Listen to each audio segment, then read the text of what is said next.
1, 2, 3, 4. 1, 1897. 1, 3, 4, 5. Yeah, all the greats, we never Yes. use them. Hello. Hello. Is that you? Hello. No, it's definitely me. Is this thing on? It is on. Right, It's the over red there, light's the on.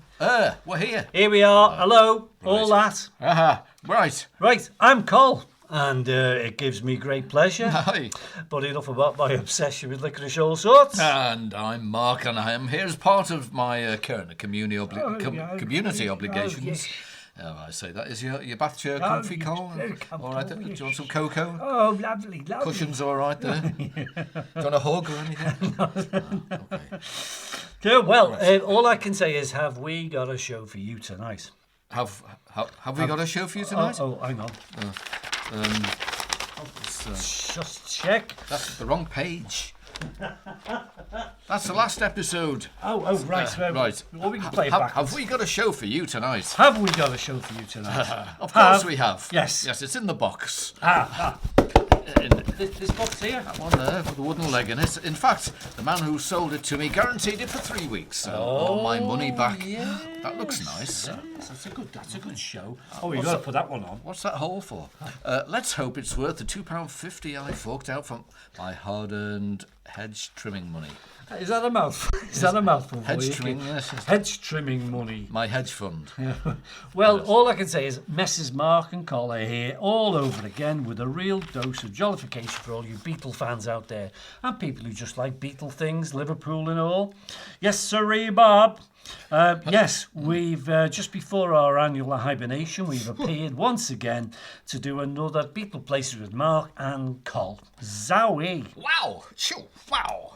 Kapow. Sorry. This time we're all over the letter G in our Beatles with an A alphabet feature. And Beatleplaces is your perfect venue for lots of trivia, facts, figures, fun and frolics on all about our favourite Fab Four, the Beatles. Is that enough F's for you, son? So stop a while and enjoy yourself. Oh, of course, you've got to do order. that. So everybody out there, or even just you in the corner, crank up the volume to 8.5, hold your calls, cancel your milk, send your kids to your distant relatives unannounced, sit back and savour the one and only Beatleplaces with Mark and Col. Hey. Hey. Marvellous. Time for a theme tune, maestro. Fire up the Alpine horn. Right.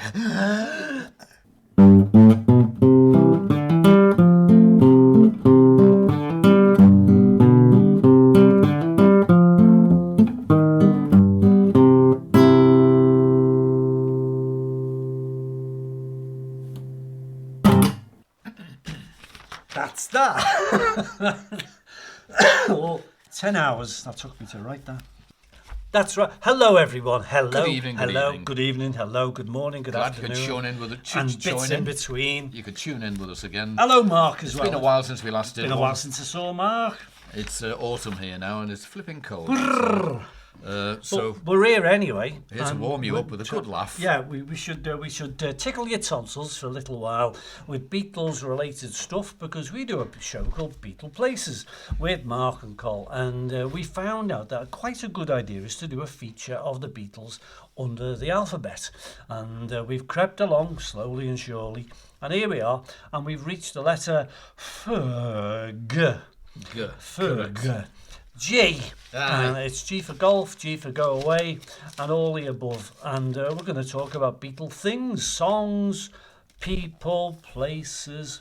Pick your topic. It's got a G in it. We're talking about it tonight. So Mark's equipped with a bunch of books.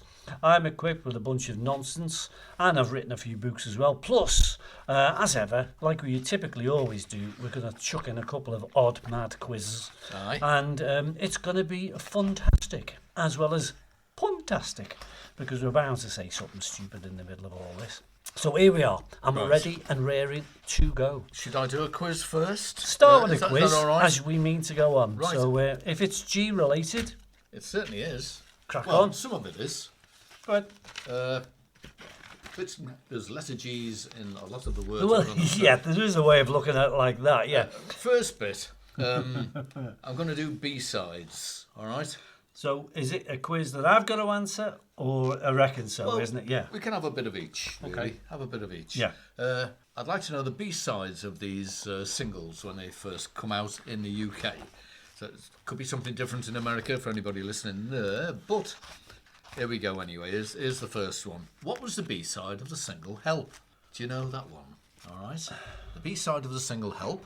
Don't say anything. Just this is building the tension up for later on. You call that tension? I certainly do. The second one. What was the B-side of the single She Loves You? That's good.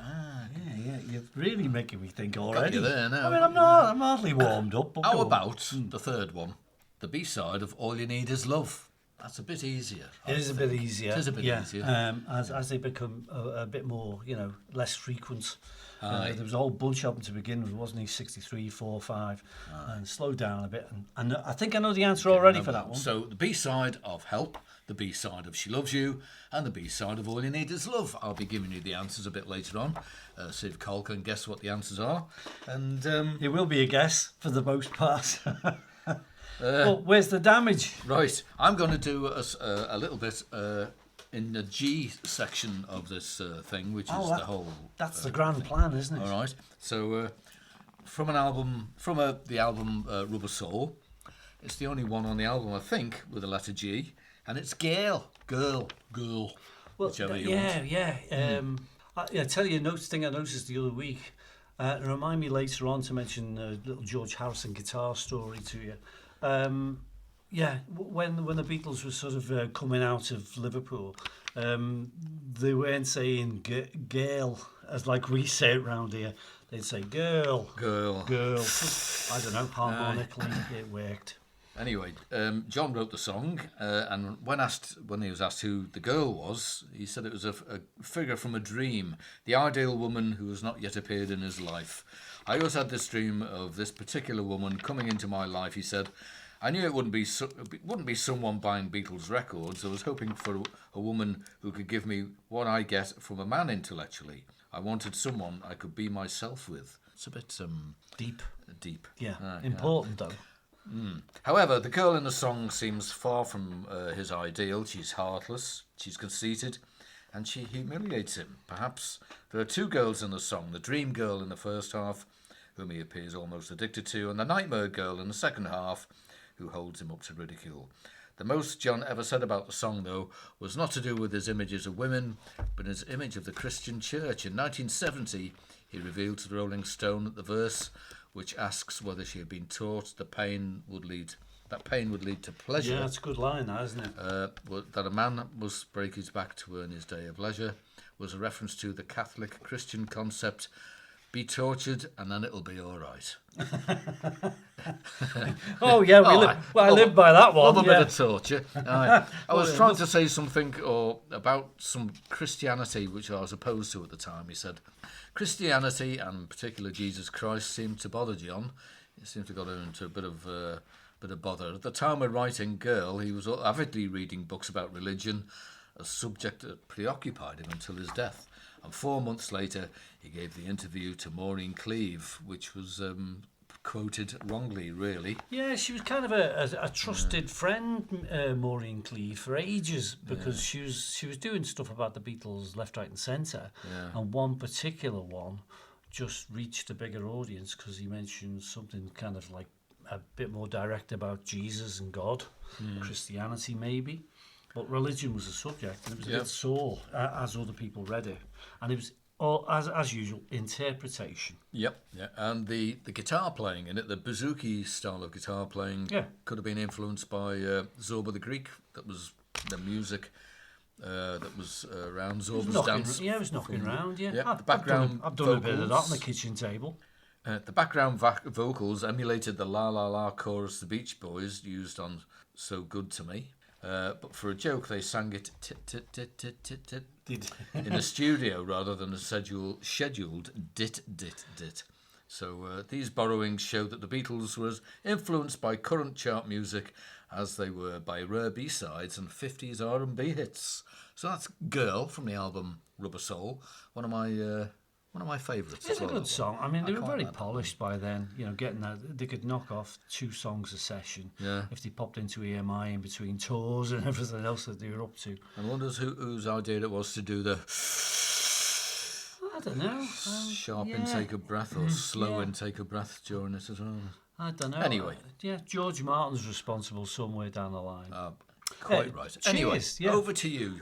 Beatles song Letter G. Thanks. Thank you, Gilbert. Thank you, George. Arty reference Gilbert there. George, very good. No, well done, Mark. More later, I'm guessing. More later. Still pondering on the quiz. Giving unemployed, good-looking, tall, handsome, well-groomed voiceover artists a bit of part-time work. It's the Beatleplaces Podcast with Mark and Col. Is that all right? Yeah, it's fine. Thanks. Thank you. Yeah. Next.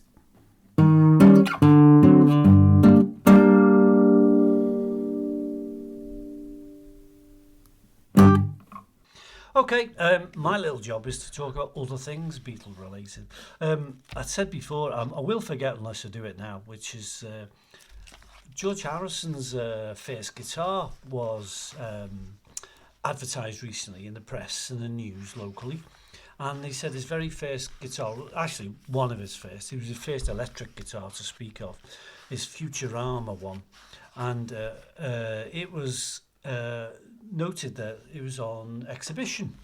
And I was made up by this. I said, oh, great, I'll get to see George's guitar and I'll be able to stick it on my Instagram account and Bob's your uncle, as they say. So after work the other week, I ran down to where the exhibition was. The Liverpool Museum, not the Beatles Museum, and I went in there, went up to the floor where all the Merseybeat stuff is, loads of music memorabilia up there. It's a very good museum. Could I find it? No. The answer is no. Where was it? Don't know. So no.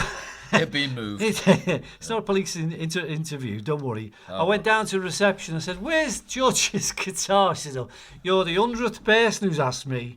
She said, it's in the Beatles Story Museum. It's in the Beatles Story Commercial Museum in the Albert Dock. It's been lent. And in other words, it was lent and you've got to pay 15 quid for the privilege of going in and the blah, blah. So I said, oh, stuff that.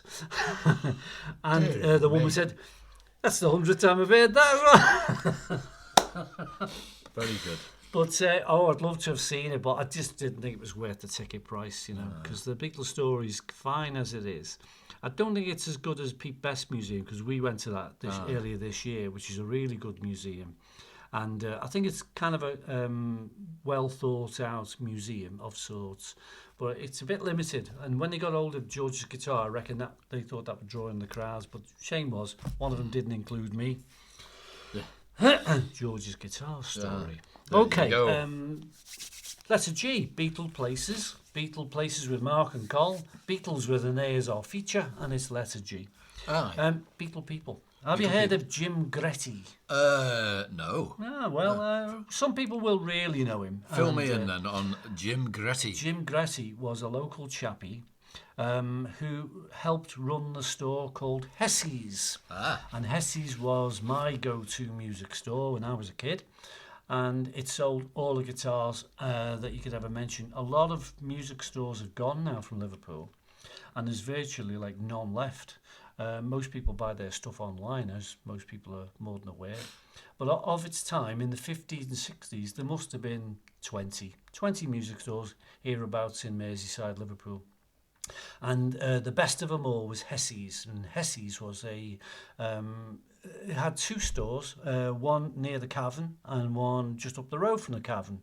And you can guess that everybody who wants to be in a band went in there and played around and sort of dreamed of owning these guitars in the windows and stuff like that. And the guy who kind of ran the sales department and played the guitar in there as well was a fellow called Jim Gretty. And Jim Constantine Gretty was his full name. Oh, very posh. And he was born in 1913, but he was kind of a jazz guitarist by trade. And he knew another guy I know of called Bob Hobbs. And they were kind of the sort of well-known, well-trained guitarists in the area. And when people were starting Merseybeat bands and so on, they came to Hessie's, they talked to Jim Gretty, and he would sell them their first guitar. That included all the Beatles except for Ringo, who bought drum kit. Actually, Jim Gretty was more of a country and western fan, and he would even dress as a cowboy sometimes and sing with his guitar, but that's in shows. When I met him, because I bought my first guitar from Hessie's and Jim Gretty, I just bought an acoustic guitar and he was in a shirt and tie that I remember. But he was the first person John Lennon knew as a guitarist to speak of, and he used to call him Grim Jetty. It was his nickname. Of course, John was always flipping, juxtaposing letters and names and so on. So it was just one of those silly things. But around 1956, this is when the Beatles started sort of nipping into the shop and ogling the guitars and asking to play and so on. But this was the time when Merseybeat was about to boom with the skiffle craze. And it began with Jim Gretty selling hundreds of guitars a week because they could buy them bulk from London, and they could bring them up to Liverpool and they could sell them on what's called the tick, which is hire purchase. So you'd buy it on the tick. That was it, really. The George Harrison famously remarked that Jim Gretty taught him jazz chords. So if you ever hear a Beatles song that's got a nice little sort of chord sequence in it, you can blame Jim Gretty somewhere along the lines because he was involved in all that kind of caper. Most musicians moved on from Jim Gretty, but he was the sort of starter chap with all things guitars, all things Liverpool in that time. I bought my guitar, I don't know, in the 70s, I think, maybe the early 80s. But I remember him being a fine old chap. Never laughed at you for be struggling with your guitar. I only knew 2 chords when I went in. And he said, yeah, that'll do you, lad. And that's the way he sold it to me. I was convinced. And besides all else, I bought a mouth organ from there as well, I think. Did you really? I did. I'm impressed. It's more than I would have bought because you've got to buy it once you've played it, haven't you? Yeah. Yeah. Think about it. Yeah. So Yeah. where are your gob irons? So there's a chap, famous Beatle person, Jim Gretty. God bless him. Not here around now. Died in the 90s. But God bless him and his guitars. Marvellous. What's that playing in the background? Oh, it's a jingle. It's a jingle. Let's hear it then. Go on then. Wind it up. Yep. Beatleplaces Podcast with Mark and Col. Serious radio.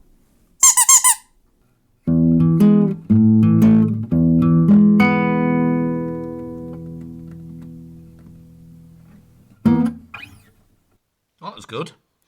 It's all right. I mean, it's not one of my best. Have another go. Do you? No? In a minute. All right, then, okay.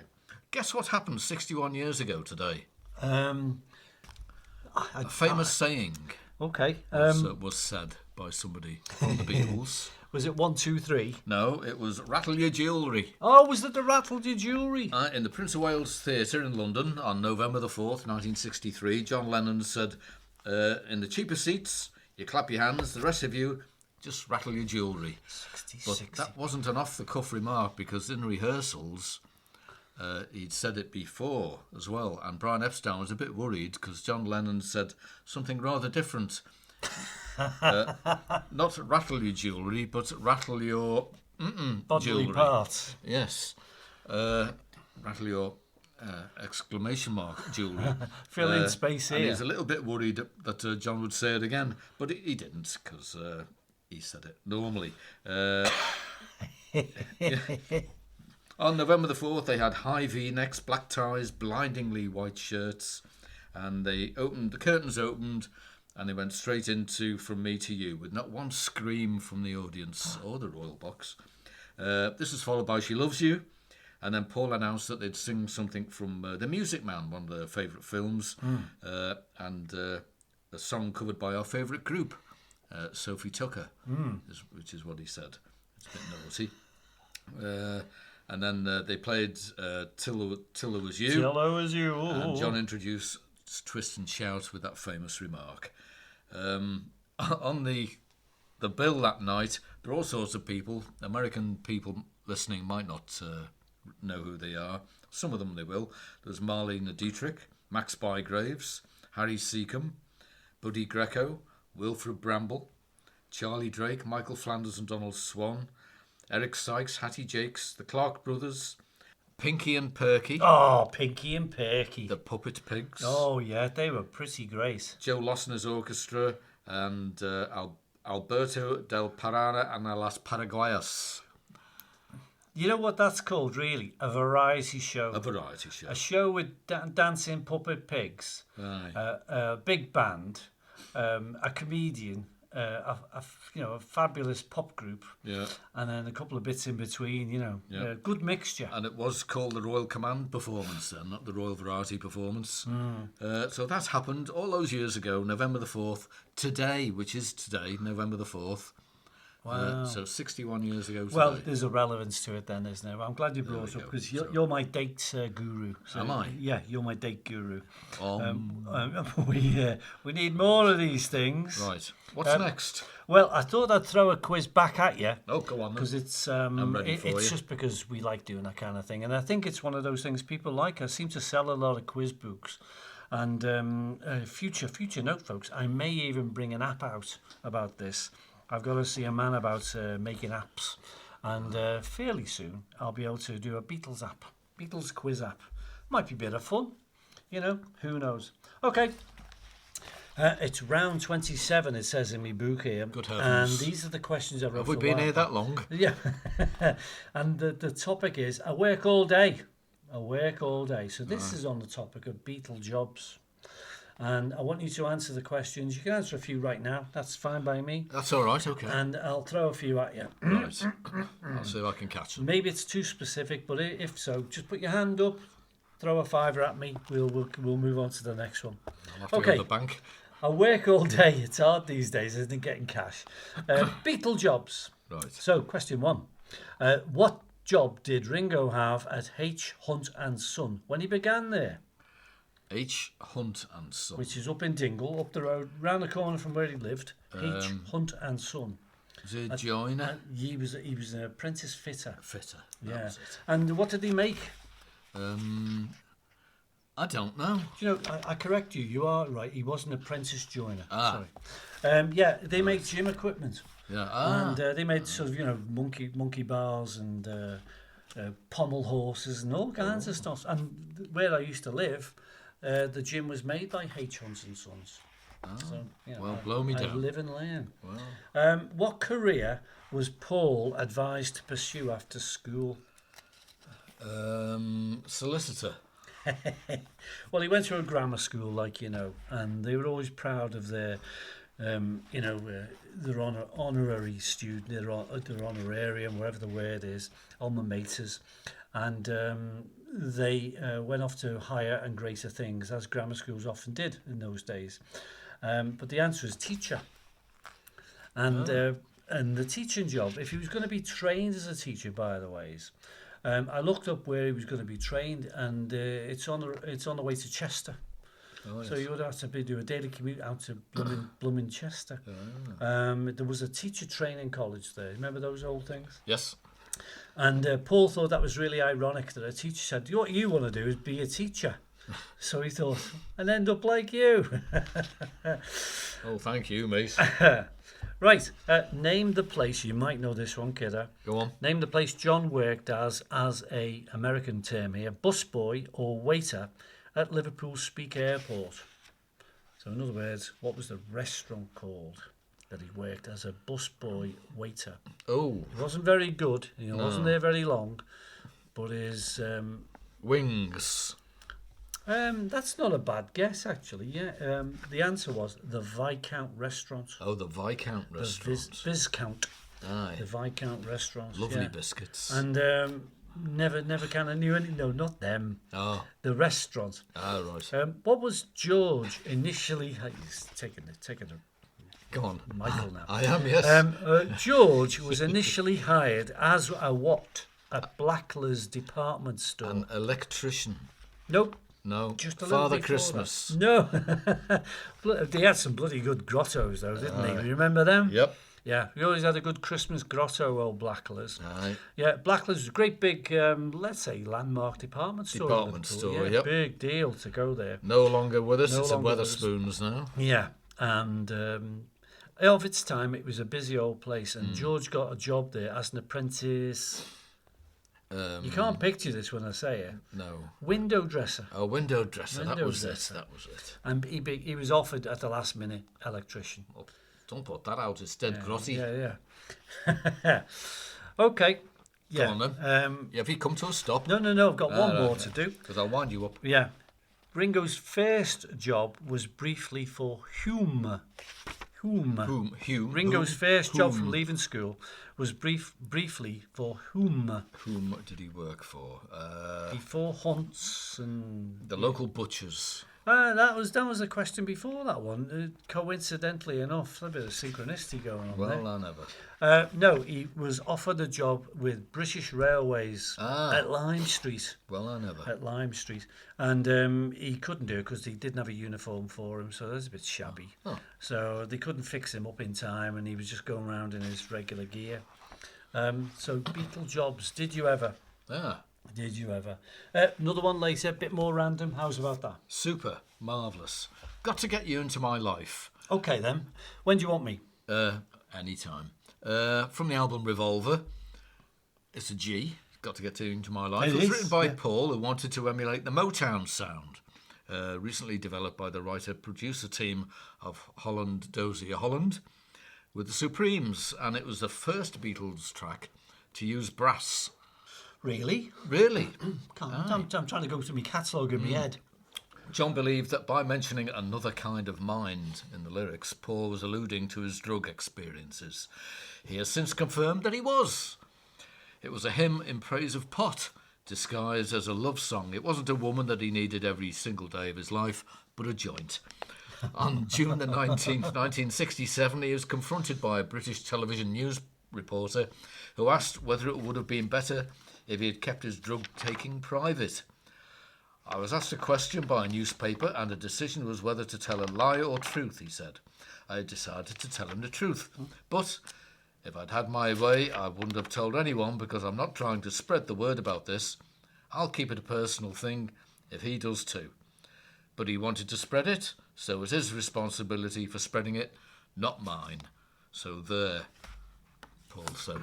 So that's got to get you into my life. The first Beatles track with brass on it. Hey, well, that's a revelation. From the album Revolver. There you go. It's when you peel away the story behind the song sometimes. That's more interesting, though. So we need another one of them anytime soon. Right. By the way, folks, you're listening to Beatleplaces with Mark. And Col. And it's a cold November night here in Col's Casa.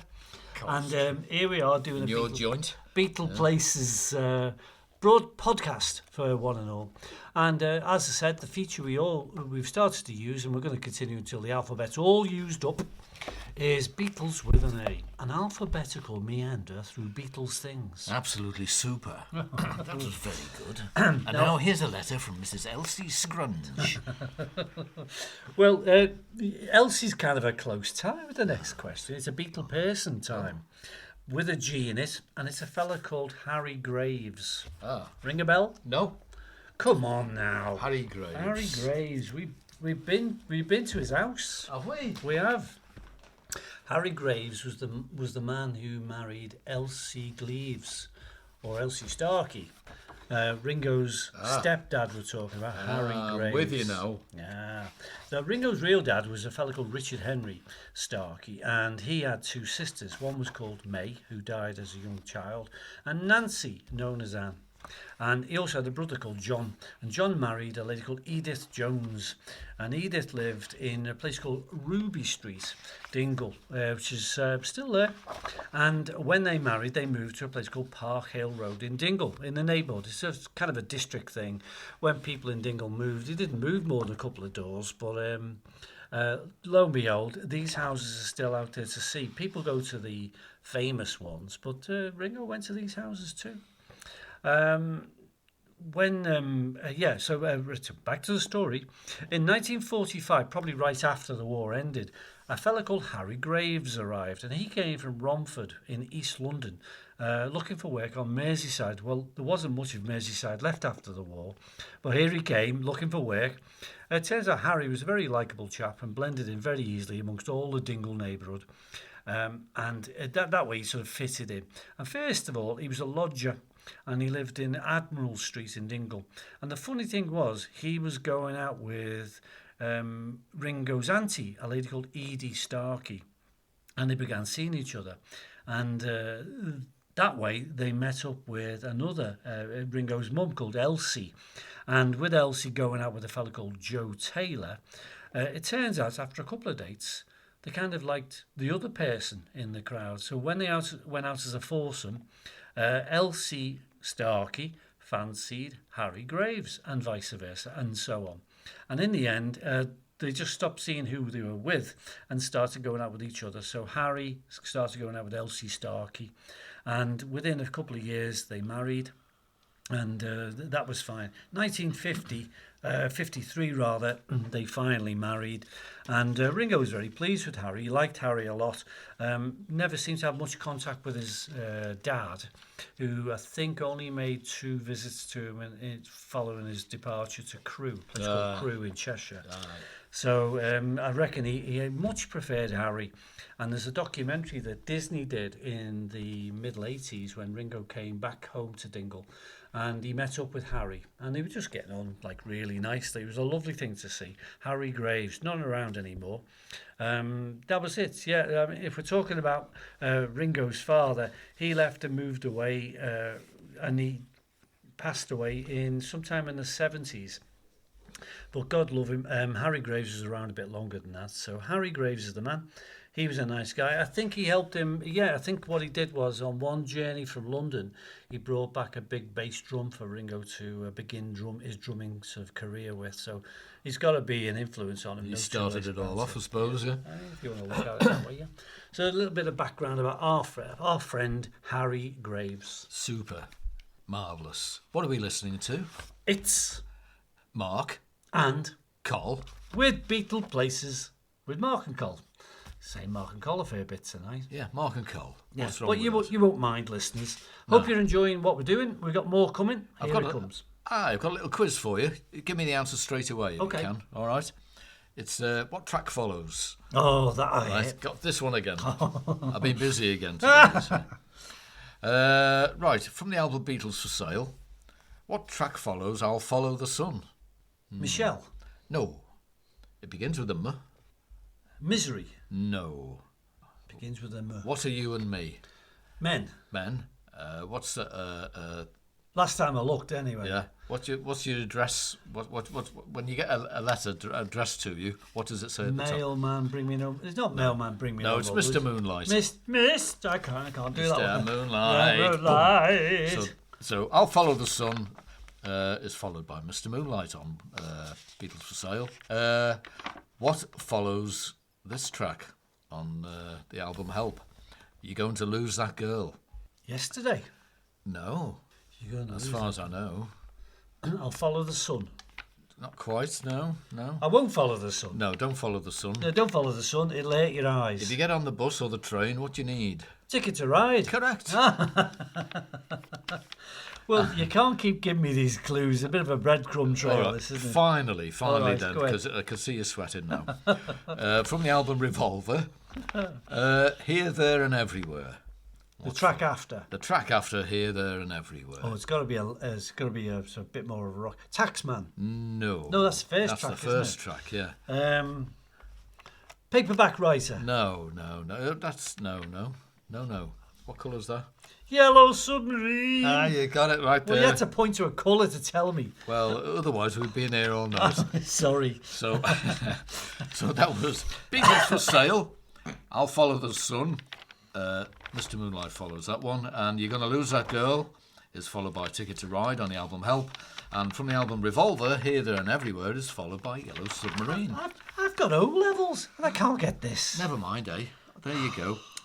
Another date from history, 1966. Right, jump right in there, kid. On November the 4th, again. 1966, NEMS North End music stores finally vacated 13 Monmouth Street in London. Brian Epstein's first London office. Most of the operation had been moved in Argyle Street, though, since 1964, so he shifted out of Monmouth Street on November the 4th, and everything moved to Argyle Street.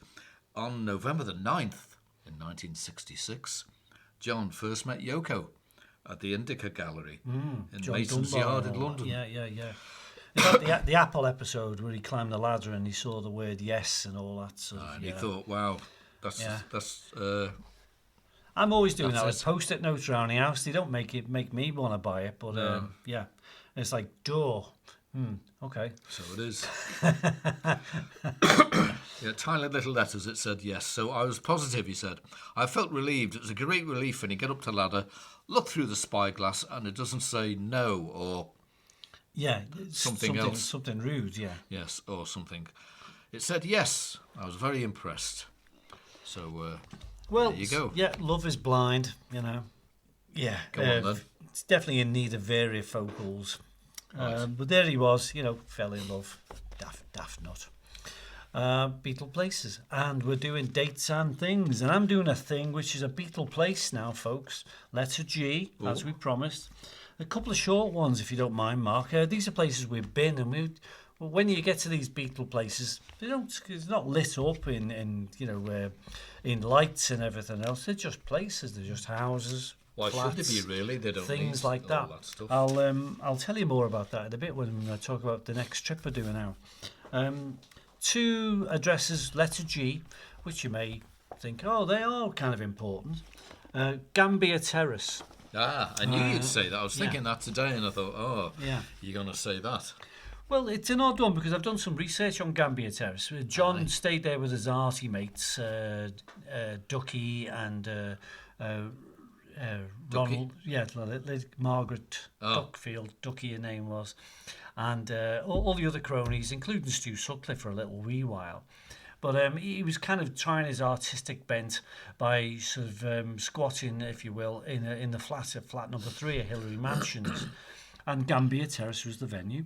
It's right opposite the very glamorous-looking Anglican Cathedral, which again has a ton of Beatle connections with it.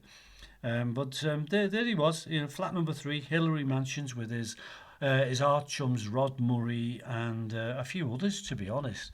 I did a thing when I was looking at the voters list. I was doing a bit of research, and none of these names appeared on the list. So they were like the flat number 3 was let out by somebody else whose names escape me at the minute. But strangely, they must have let out again the flat. So it was a subletted flat, probably illegal. But all kinds of mad things happen there at Hillary Mansions. But 50s art students, what do you expect? Yeah. Another G address is definitely a John address, Garmoyle Road. Oh. Now that's what started off the whole Beatle Places thing that me and you have done, which is we were introduced it was a Saturday afternoon with a mate of ours, Paul. And he took us, I did the driving, I seem to remember, and we drove around the Beatle places because it was one of those things you never do in your own neighbourhood. We never kind of explored where the Beatles were, lived and went. And the thing that made me think, there's more to it than the famous-y places, the Penny Lanes and the things like that. And he said, we pulled into Wavertree, which I didn't know that well at the time. And he said, look up there's a place called Garmoyle Road, number 93. And I said, and it was just an ordinary corner terraced house that I remember, red brick.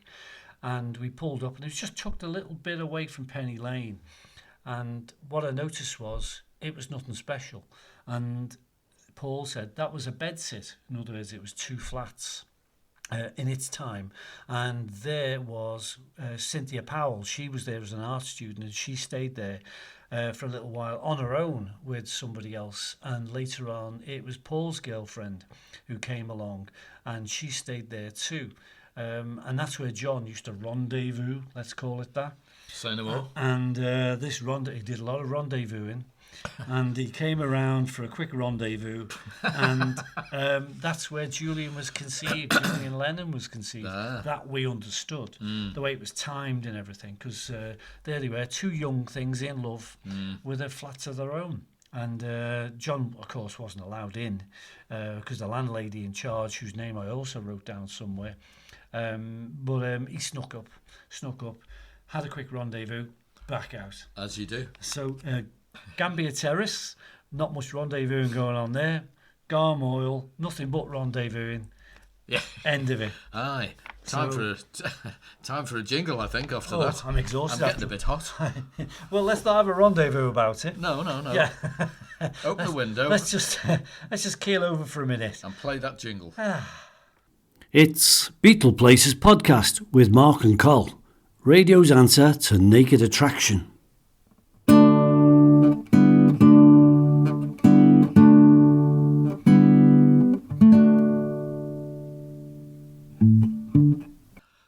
That's better now. Who are we?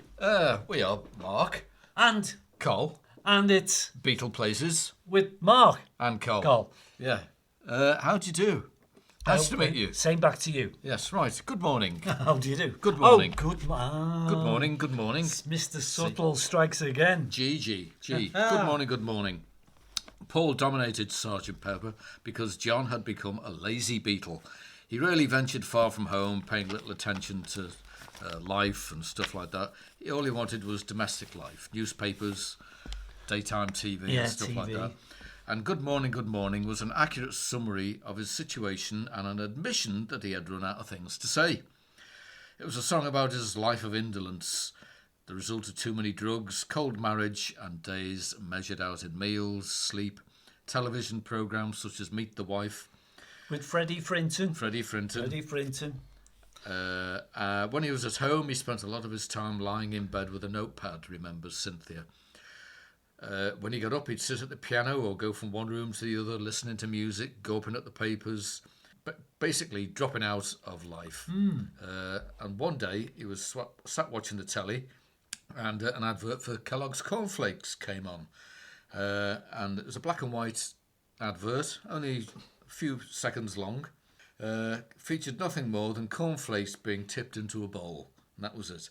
The 4-line jingle went, good morning, the best to you each morning, sunshine breakfast, Kellogg's Cornflakes, crisp and full of fun. Oh, I feel like nipping out and buying some. And the walk by the old school was a reference to taking Julian to Heath House, and it's likely that the person he hoped would turn up at a show was Yoko Ono, who he'd met in November 1966. The show would therefore have been an art show, not a theatre performance. So that's Good Morning. Bit of references in there. Sgt. Pepper's Lonely Hearts Club Good Band. tune as well. It's still not a bad tune. Yeah. It's as lazy as he was becoming. He's still committed to deadlines and stuff. He kind of liked the deadline, John Lennon. Yeah. He always noticed. He said to Paul when Paul was pressurising him with songs due for an album, he said, "You'll always find me at my best under some pressure," which is true. He could write a song. Help. It was not Help. I've forgotten. All You Need Is Love was written in very quick. Very, very short time. And something from A Hard Day's Night as well. It could have been A Hard Day's Night itself. The next day, I think. Whatever it was. Yeah, next day the title he wrote in about half an hour. Blimey, as we say in the trade. Well done, Mark. Another one. Super, Another one for the We're doing well the here archives. Quizzes galore tonight. Right, give me another. This is a silly quiz, but it's got some relevance. Girlfriends with a G. Girlfriends with a G. I'm going to name a girlfriend that is definitely a Beatles girlfriend, but which Beatle dated that girl? Oh. So I've got a bunch here. Heaps of them. They couldn't help it. They were falling over them at the time. But let's throw a few names at you, and I want you to shout out John, George, Ringo, Paul, whatever. How loud? Yeah, about that loud. That'll do. Yeah. Okay. Which Beatle dated Nancy Lee Andrews? Ringo. It was a Ringo one, in the 70s. 6 years he dated her. No. Yeah. Did he know? Yeah, 6 years. Apparently, he was getting kind of committed to her, but then Barbara Bach came along. Okay. More famously, more well known, you will not struggle with the next one, Jane Asher. Oh, Paul McCartney. Paul, indeed. Yeah. Now she's what? She's a cake expert, isn't she? She always has been, really, into baking and cakes and stuff. Yeah. Aye. I think I always found her very, very attractive. There's something about her red hair. Red hair. Red hair. Yeah. There's a Latin name for liking red hair. which I can't. Let us hear us. Yeah. Back to the story. Which Beatle dated Barbara Bach? Oh, that was Just mentioned Ringo again. Ringo again, yeah. Post-Bond movies, of course, and he's been with her ever since. They both even went into rehab together. Which Beatle dated Iris Caldwell? Ooh. Iris Caldwell. It was early doors. I think it was Paul. Was it? Let's say the first girlfriend of. Yeah. It was George and Paul. Oh, George and Paul. And George, then Paul. And Iris Caldwell was Rory Storm's sister, as she was. And she's been interviewed on telly a few times. She later married another pop star called Shane Fenton, who subsequently became Alvin Stardust. Yep.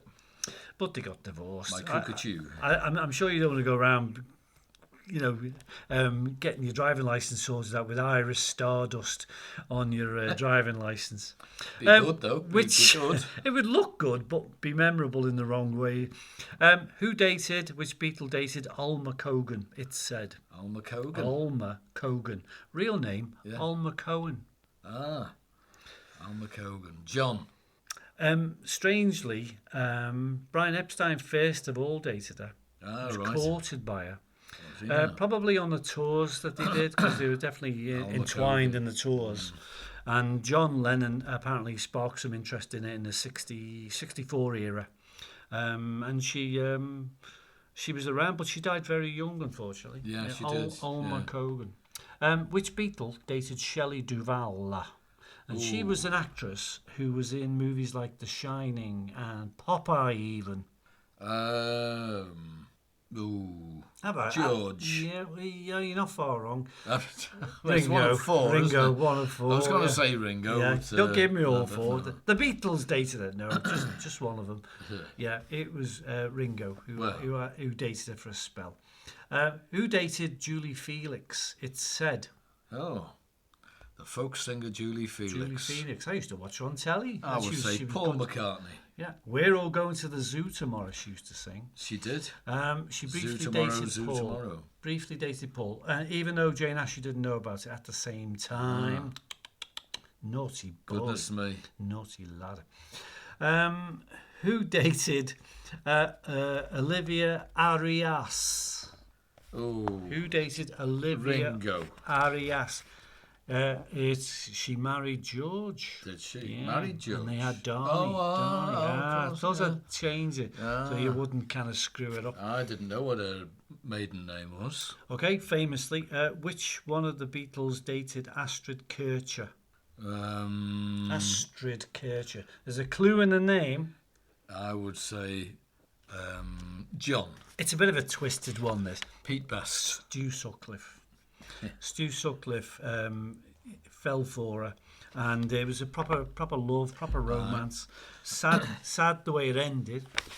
It turns out she later dated a friend of mine's dad, which was Jackie Lomax, and Jackie Lomax had a bit of a Beatle background later on in the 60s. More to be said about him another time when we do L's.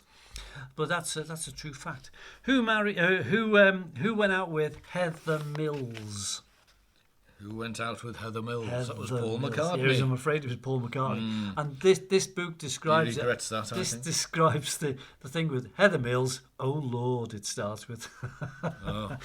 As if to warn you that the rest isn't very nice, and I won't read the rest because it isn't very nice. Which Beatle dated Francie Schwartz? Oh, John. Francie Schwartz. She was kind of what I would say a proper groupie of the Beatles, 68 time.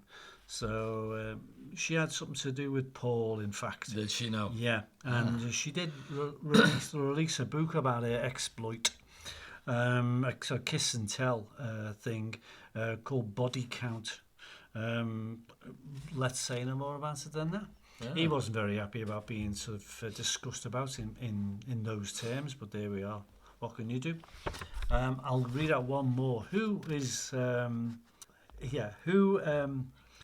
Beatle, sorry, yes. I've lost the plot there for a tick, kiddo. Which Beatle dated Mary Cox? Mary Cox. Mary Cox. Local girl. Ringo Starr. Ringo Starr. She was a hairdresser. She worked locally. And she changed her names a few times. She was Maureen Cox. She was Mary Cox. He called her Mo. And they dated very early on. He liked hairdressers. He was going to be one, he said. So little side issue there of girlfriends with the letter G in the girlfriends. There we go. Glad you appreciated it. Thank you. 1968. Go back to 1968. November the 1st, which has just passed in 2024. Definitely past October. The album Wonderwall by George Harrison was released in the UK. Some strange track names on it. Microbes, Red Lady, In the Park, Greasy Legs was another one. Party Seekum. Oh, Party Seekum's a good Party song Seekum. if you ever hear it. It's a good little mad song, yeah. And Wonderwall to Be Here, which is, I think, what Oasis took the Wonderwall. I've never kind of heard that from the band, but you've got to say you can't. It must be a link there Yeah, somewhere. it must be a link there. So that was released on November the 1st, 1968, and then November the 5th, Paul and Linda drove up to Scotland for a long rest on his farm. That's what it says here. Oh, up to Campbelltown in Mullikintyre. And November the 8th, Cynthia was granted decree nisi in the London Divorce Court from John, who admitted adultery with Yoko Ono. What I've read about that divorce is it was for a very small amount of payoff, about £100,000. I don't know. It wasn't Doesn't much. say. It wasn't much, and there wasn't anything like she didn't make on the deal. She did all right, and she went out with a hotel magnate called Bassanini after that, quite quickly.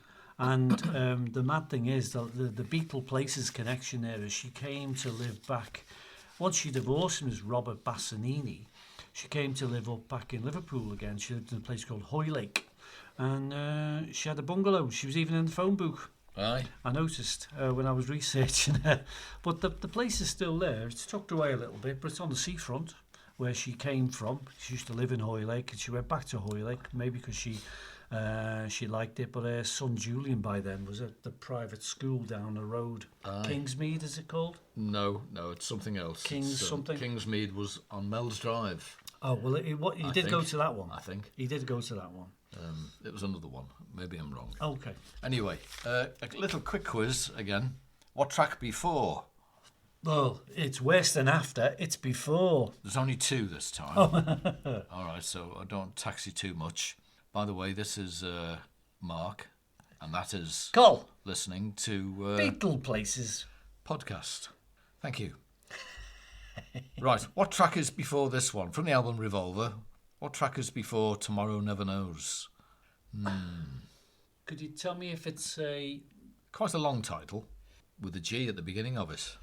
Good Day Sunshine? No. Got to get you in my life. Got to get you into my The song life. we were talking about before. And from the album with the Beatles, going back in time now. The song Hold Me Tight. Oh, yeah. What comes before Hold Me Tight? Now, the funny thing is that was on the second album, I think, with the Beatles, wasn't it? With the Beatles. An old standard. Dizzy Miss Lizzie. Not quite. Roll Over Beethoven. Oh, well, if you're going there. I am. I've got a feeling Hold Me Tight was recorded in the first session, the very first one day, the famous one-day session. And nearly all the Beatles album tracks were recorded in that one day. Yeah. And Hold Me Tight was not put on the album. It was put off until the second or third album. Just a fact of it. They recorded even more songs than you realise on a very first one-off day. Is that it? Yeah, because I'd run out of words. Oh, right, okay. It's Beatleplaces, everybody. Time for a jingle, no less, no more. I'll put the kettle on. Good. Play us backwards, and it still doesn't make any sense. Beatleplaces Podcast with Mark and Col.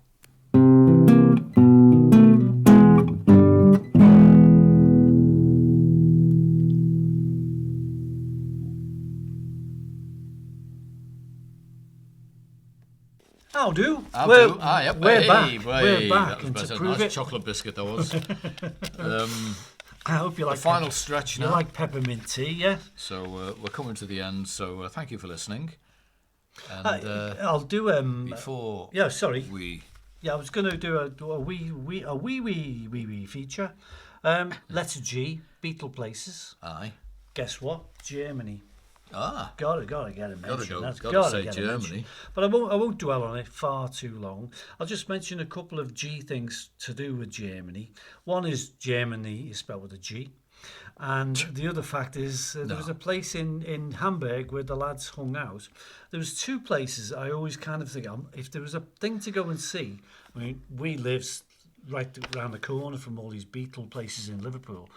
But Hamburg, I'm not so sure about if I want to go or not, because I think they've touristed the whole place to bits, and it's kind of not what it was, and there's not what there is, and they've cleaned it up. it's tidy, yeah, and it's all been hoovered, you know, and they're on the verge of doing that down Matthew Street way in Liverpool. So as long as it just stays the way it used to be, I'd like it that way. But in the olden days, there was Hamburg, as rough and ready as it was, full of sailors and strippers and naughty places, lots of places to eat and drink. And that included where the band went when they finished gigging, when they finished playing. And there was a place they went to, letter G, called Gretel and Afons. It was in the Gross Freiheit, the Great Freedom. And it was a bar-restaurant place frequented by the Beatles, most other visiting British musicians. Still pretty much as it was, even today. Even if you ask them nicely, they'll even play a Beatle record or two. Ooh. And roughly the right ones as well, just for that era. When Paul came back there in 1989 time, he famously paid off all his old debts with a bit of interest on top. Well, he still had a bar tab, did he? There? Yeah, well, I would have done the same thing if I'd have been his age and been as naughty as him. Yeah. And then there's another place I thought, I must go there, but it ain't there no more, which I'll mispronounce as follows: Chum Yen Pun, which is in the Schmuckstrasse. There's ever a little map you want to find for Hamburg. There's only a few key streets where you can go. I'll just show Mark a map. I haven't got my glasses. And he squinted very heavily, but the Schmuckstrasse is just to the right of Gross Freiheit. Schmuckstrasse, which is German for tastes quite nice. It's a former site of a Chinese restaurant, and said Paul, it's a great attraction to us because they sold pancakes, which were called in German Pfannkuchen mit Zitronenbitter and Zucker. So you can imagine if you anglicise that particular phrase, you can hear the word lemon in there, you can hear the word sugar in there, and you can hear the word pancake in there. It was the only place that sold them, and everywhere else it was foreign muck. Which I quite liked, because everywhere is foreign muck. You know, said he. Everywhere you go, everywhere abroad's full of foreigners, isn't it? Yeah, and foreign food. So, we're winding down, kiddo. What have we got left? I've got the little B-Sides thing that I did earlier on. Yeah. Yes, remember? I asked you the B-Sides of these 3 singles. The first one was Help. What's the B-side of Help? I should have known better. No, I'm Down.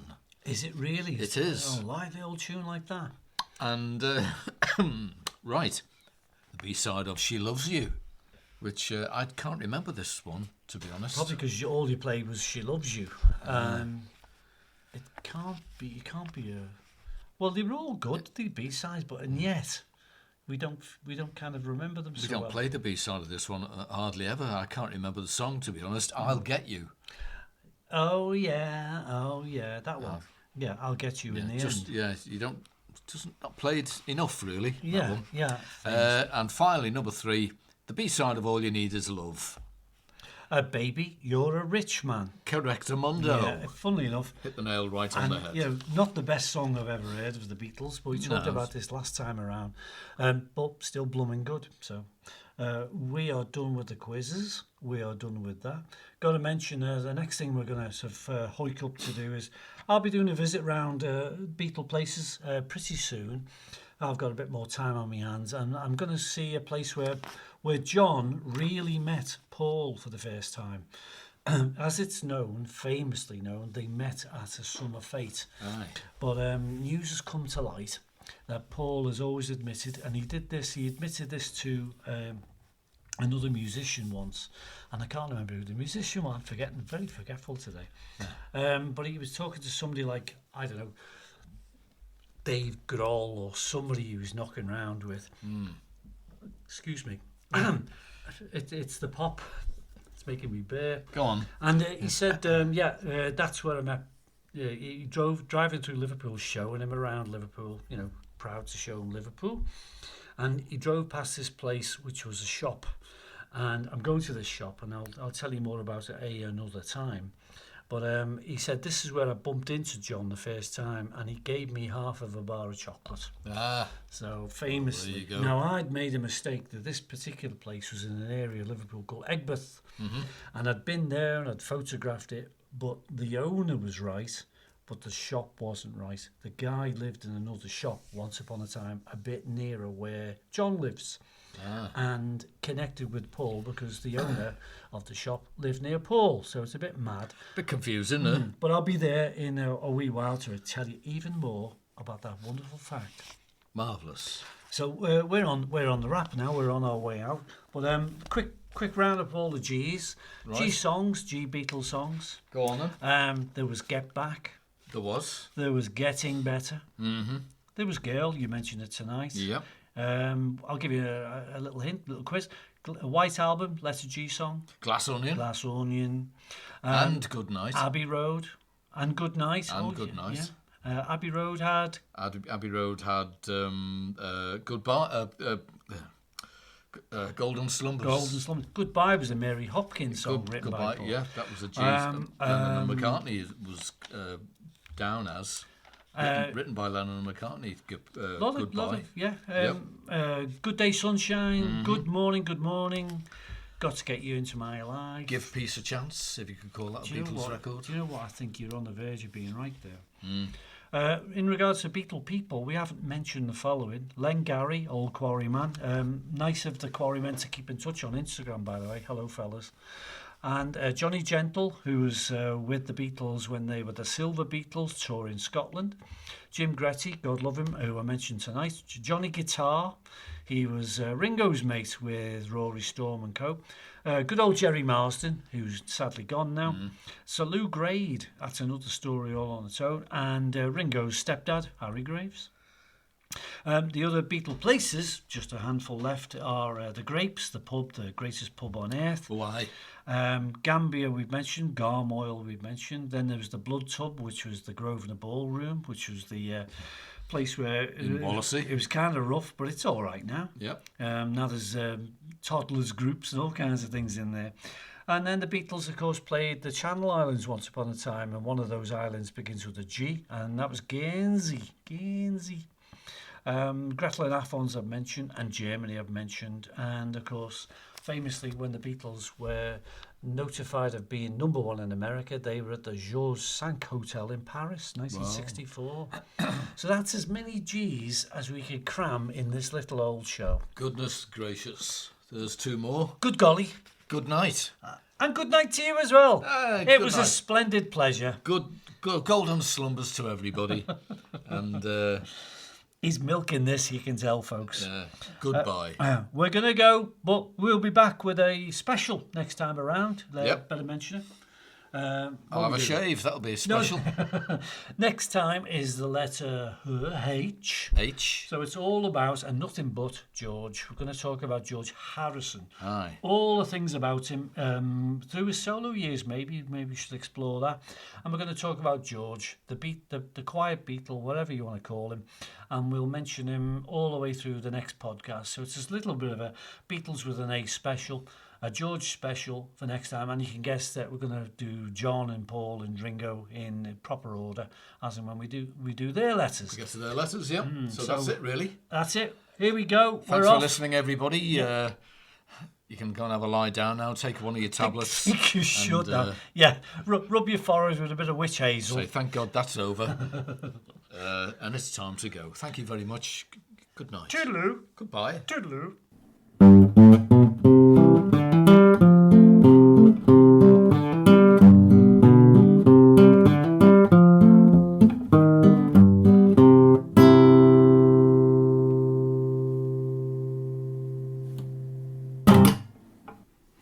Ahem.